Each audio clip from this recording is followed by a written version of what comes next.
그날 밤 저는 영하의 동해 바다에 뛰어들었습니다. 수온 8도.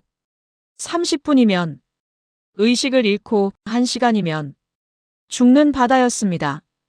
그런 바다에서 저는 8시간을 버텼습니다. 4명의 동료와 함께 우리는 북한 해군 잠수함 승조원이었습니다. 조국을 배신한 반역자들. 북에서는 우리를 그렇게 부르겠지요. 하지만 저는 묻고 싶습니다. 어머니를 정치범수용소에 가둔 나라, 형을 총살한 나라, 누나를 죽음으로 못 나라. 그런 나라에 충성하는 게 과연 옳은 일이었을까요? 우리의 탈출 경로를 들으면 아마 믿지 못하실 겁니다. 국정원 조사관도 처음엔 고개를 저었으니까요. 5명의 남자가 목숨을 걸고 자유를 선택한 이야기. 구독과 좋아요는 영상 제작에 큰 힘이 됩니다. 이 이야기를 끝까지 함께 해주시기 바랍니다. 제 이름은 강민혁입니다. 북한 해군 제167잠수함대 소속 항해장교였습니다. 26살에 잠수함에 배치된 이후 저는 6년 동안 바다 밑에서 살았습니다. 좁고 어두운 철관 속 석유 냄새와 땀 냄새가 뒤섞인 그곳이 제 집이었습니다. 처음엔 자랑스러웠습니다. 공화국 최정예 부대, 바다의 유령들. 우리는 그렇게 불렸습니다. 적들도 모르게 침투하고 적들도 모르게 사라지는 존재. 하지만 그건 겉모습일 뿐이었습니다. 실제로는 고장난 어뢰, 녹슨 잔망경, 새는 해치로 매일 불안에 떨어야 했습니다. 한 번은 훈련 중 압력 밸브가 터져서 3명이 죽었습니다. 당국은 그들을 영웅이라 불렀지만 유가족에게는 쌀 10kg만 쥐어주었습니다. 그래도 저는 견뎠습니다. 평양에 있는 가족들을 위해서 어머니, 형 민철, 누나 민정, 그리고 아내 수진과 딸 혜린이가 있었으니까요. 2013년 가을 첫 번째 비극이 찾아왔습니다. 어머니가 정치범수용소로 끌려간 겁니다. 죄목은 간단했습니다. 이웃집 아주머니와 수다를 떨다가 김정은 동지의 건강을 걱정했다는 것. 요즘 우리 원수님 많이 살이 찌신 것 같아 건강이 걱정되네. 그 한마디였습니다. 이웃이 고발했고 보위부가 들이닥쳤습니다. 72살이 노인을 말입니다. 저는 그 소식을 바다 한가운데서 들었습니다. 잠수함 통신병이 암호문을 전해주었습니다. 내 어민이 인민의 적으로 낙인 찍혔다. 그날 밤 저는 좁은 침대에 누워 소리 없이 울었습니다. 동료들이 깰까봐 이불을 입에 물고 얼마나 추울까, 얼마나 배고플까. 어머니는 지금 어디서 무엇을 하고 계실까? 하지만 저는 아무것도 할 수 없었습니다. 항의하면 저도 끌려갑니다. 가족 전체가 끌려갑니다. 그렇게 6달이 흘렀습니다. 2014년 봄 두 번째 비극. 형 민철이 중국으로 탈북을 시도하다 붙잡혔습니다. 형은 어머니를 구하기 위해 뇌물을 마련하려 했던 겁니다. 하지만 국경에서 총에 맞았습니다. 공개 처형이었습니다. 온 마을 사람들이 모인 광장에서 형은 무릎을 꿇었습니다. 나는 조국을 배신한 반역자입니다. 그 말을 하고 총살당했습니다. 저는 그 자리에 있었습니다. 특별 휴가를 받아 평양에 올라갔다가 강제로 광장에 끌려갔습니다. 형의 눈이 저를 찾았습니다. 마지막 순간 형은 제게 미안하다는 듯 고개를 숙였습니다. 총소리. 형이 쓰러졌습니다. 저는 그 자리에서 비명도 지르지 못했습니다. 눈물도 흘리지 못했습니다. 그러면 저도 끌려가니까요. 그저 멍하니 서 있을 뿐이었습니다. 세 번째 비극은 그해 여름에 찾아왔습니다. 누나 민정이 굶어 죽었습니다. 형이 처형된 후 누나네 가족은 연좌제로 배급을 끊겼습니다. 남편도 직장에서 쫓겨났습니다. 두 아이를 데리고 풀뿌리를 캐먹으며 버티던 누나는 결국 영양실조로 쓰러졌습니다. 병원에 가도 약이 없었습니다. 돈이 없었습니다. 누나는 40kg도 안 되는 몸으로 죽어갔습니다. 미녀가 미안해. 언니가 약해서. 그게 누나의 마지막 말이었습니다. 저는 그때 처음으로 생각했습니다. 이게 과연 내가 목숨 걸고 지켜야 할 나라인가? 하지만 아직 아내와 딸이 있었습니다. 저는 더 철저히 충성하기로 했습니다. 그래야 남은 가족이라도 지킬 수 있으니까요. 매일 김정은 초상화 앞에서 충성 맹세를 했습니다. 훈련에 더 열심히 임했습니다.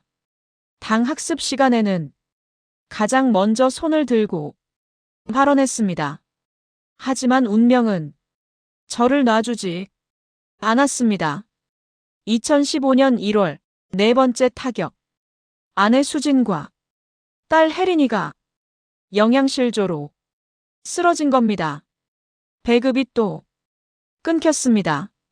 저희 가족이 정치적으로 문제가 있는 집안이라는 이유로 아내는 시장에서 장사를 하려 했지만 보안원들이 물건을 빼앗아 갔습니다. 5살 혜린이는 나무 껍질을 삶아 먹고 배탈이 났습니다. 피를 토했습니다. 저는 그 소식을 듣고 미친 듯이 휴가를 신청했습니다. 하지만 거부당했습니다. 지금은 훈련 시즌이다. 개인 사정 따위로 임무를 소홀히 할 수 없다. 그날 저는 알았습니다. 이 나라는 제 가족을 지켜주지 않는다는 것을. 아니, 이 나라가 제 가족을 죽이고 있다는 것을. 그리고 저는 결심했습니다. 이곳을 떠나야 한다고. 아내와 딸을 데리고 이 지옥에서 벗어나야 한다고. 하지만 어떻게? 탈북은 곧 죽음이었습니다. 중국 국경은 철조망과 지뢰밭, 그리고 총으로 무장한 경비병들이 지키고 있었습니다. 그때였습니다. 기관사 박진수가 조용히 다가와 제 귀에 속삭였습니다. 미녀가, 나도 같은 생각이야. 이태준 선임도, 김유진이도, 최동욱이도, 우리 모두. 저는 그의 눈을 똑바로 바라봤습니다. 그 눈빛에는 저와 똑같은 분노와 절망이 담겨 있었습니다. 바다로 가자. 우리한테는 바다가 있잖아. 그 순간 저는 알았습니다. 우리의 탈출 경로가 어디인지. 그날 밤 우리 5명은 잠수함 기관실 구석에 모였습니다. 다른 승조원들이 모두 잠든 시간 새벽 2시. 이태준 선임이 작은 종이에 뭔가를 그리며 말했습니다. 듣기만 해. 절대 큰 소리로 말하지 마. 그는 동해 지도를 그렸습니다. 우리 잠수함의 훈련 경로, 그리고 남한 해역까지의 거리. 다음 달 훈련 때가 마지막 기회야. 우리 함은 동해 북방 한계선 근처까지 올라간다. 거기서 남쪽까지는 약 30km. 김유진이 떨리는 목소리로 물었습니다. 그걸 헤엄쳐서요? 그래. 다른 방법은 없어. 최동욱이 고개를 끄덕였습니다. 말은 없었지만 그의 눈빛이 모든 걸 말해주었습니다. 각오가 되어 있다고. 박진수가 제 손을 꽉 잡았습니다. 미녀가, 너 딸 사진 항상 가지고 다니잖아. 그 아이 때문에라도 살아야 해. 저는 고개를 끄덕였습니다. 목이 메어 말이 나오지 않았습니다. 이태준 선임이 계속 설명했습니다. 2월 15일 훈련 때 우리는 오후 4시 교대 시간을 이용한다. 그때 잠수함이 잠항 준비를 하면서 속도가 느려져.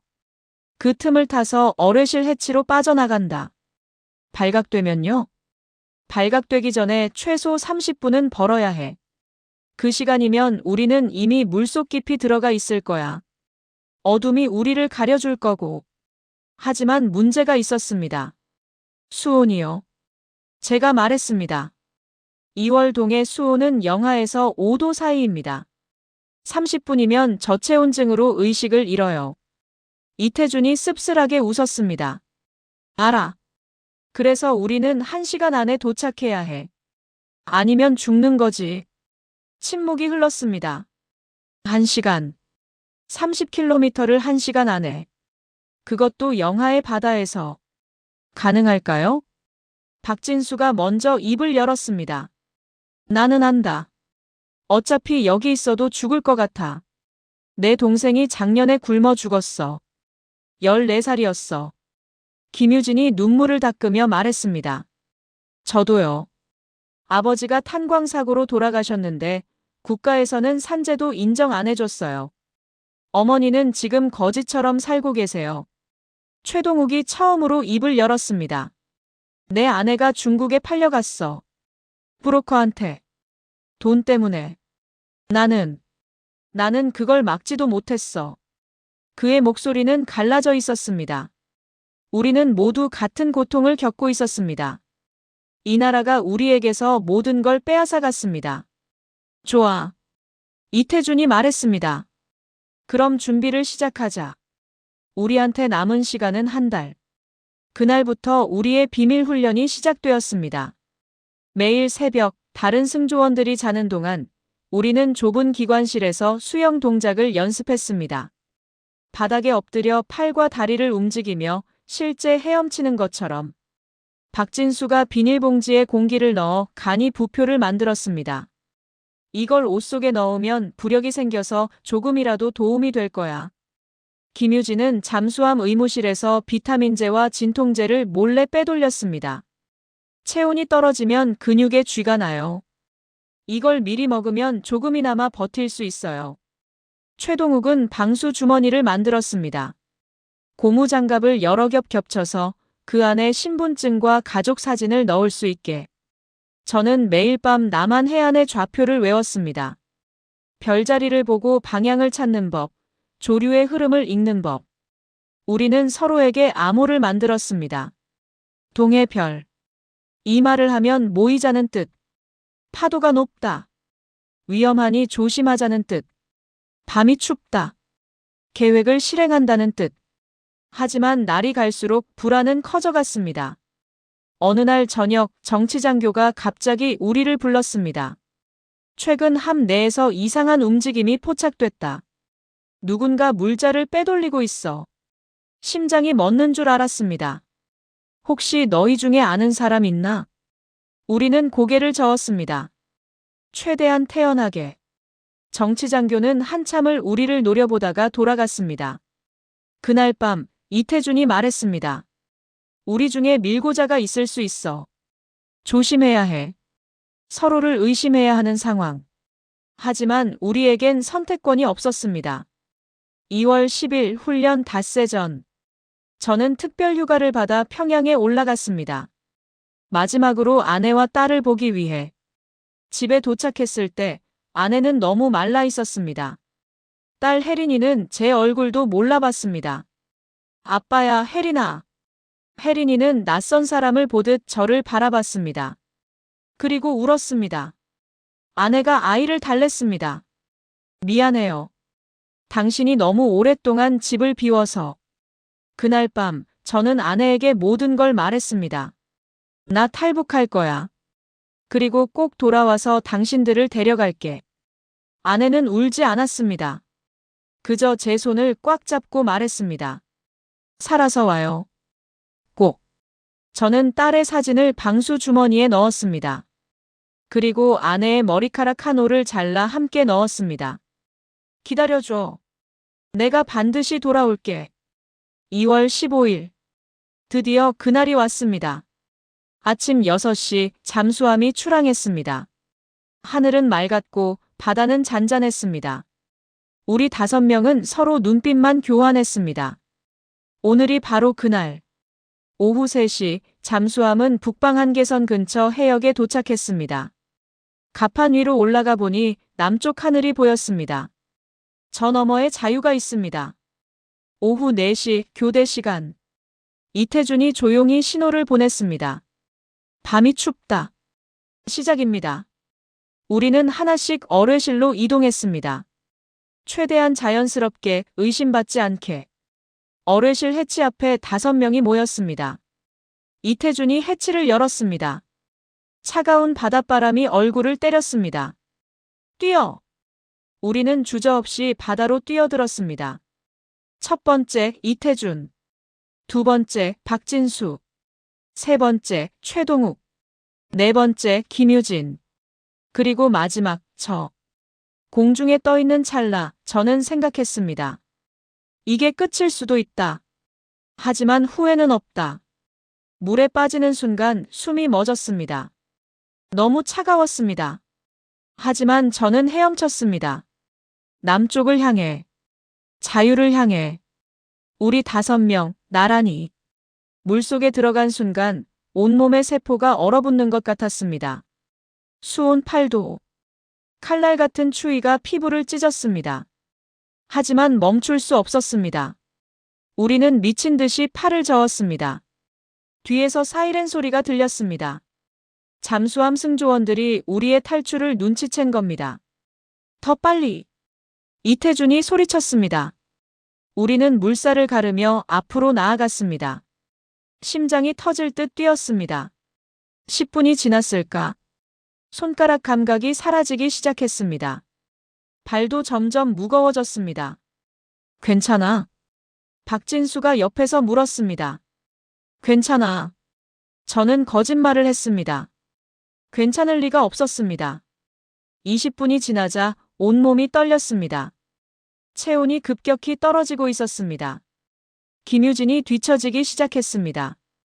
가장 나이가 어렸고 체력도 약했습니다.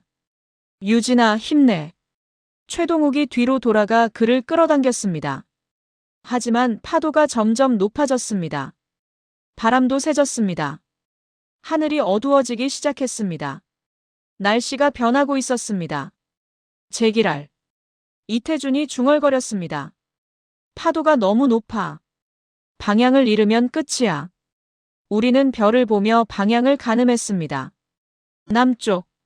계속 남쪽으로. 30분이 지났습니다. 제 다리에 쥐가 났습니다.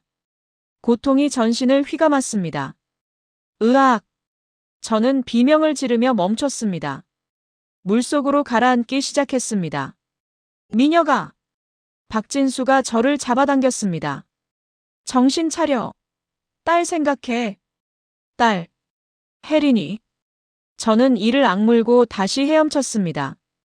다리가 찢어지는 것 같았지만 멈출 수 없었습니다. 45분.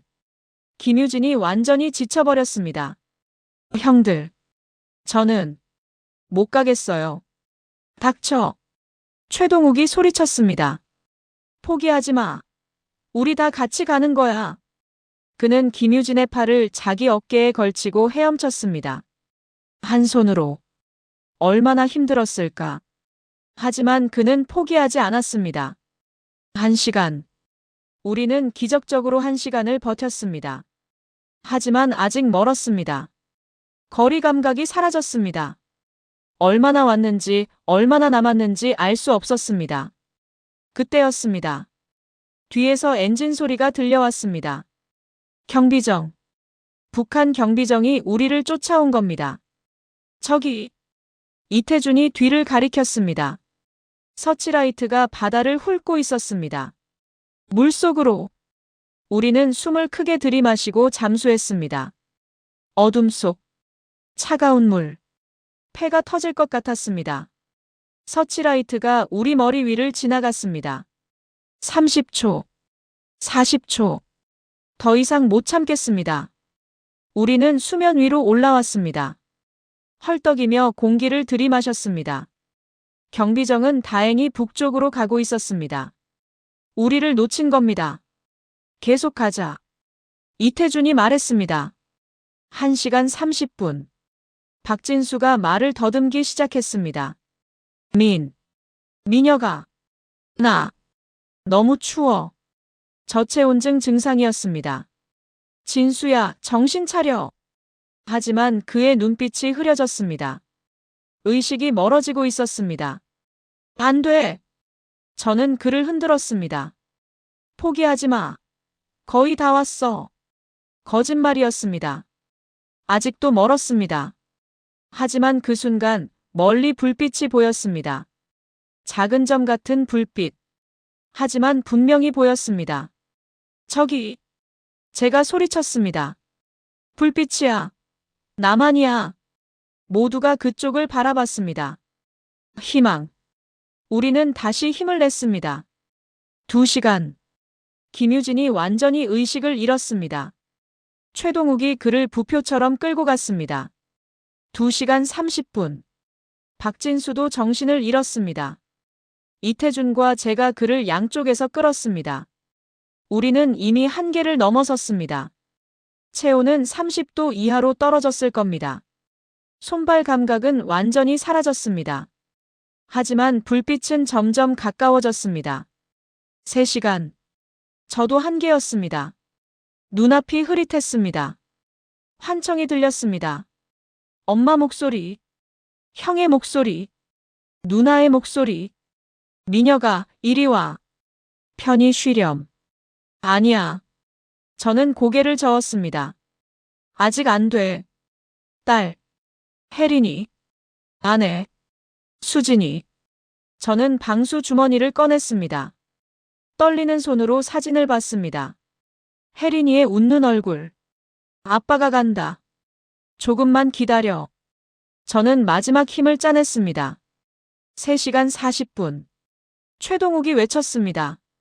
배다. 정말로 배가 다가오고 있었습니다. 남한 해안경비대의 경비함이었습니다. 여기요. 우리는 목이 터지도록 소리쳤습니다. 도와주세요. 서치라이트가 우리를 비췄습니다. 사이렌이 울렸습니다.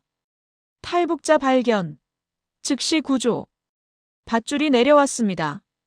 손들이 우리를 끌어올렸습니다. 갑판 위에 올라온 순간 저는 쓰러졌습니다. 의무관. 빨리. 누군가 제 몸을 담요로 감쌌습니다. 따뜻한 물을 입에 부어 넣었습니다. 괜찮습니다. 안전합니다.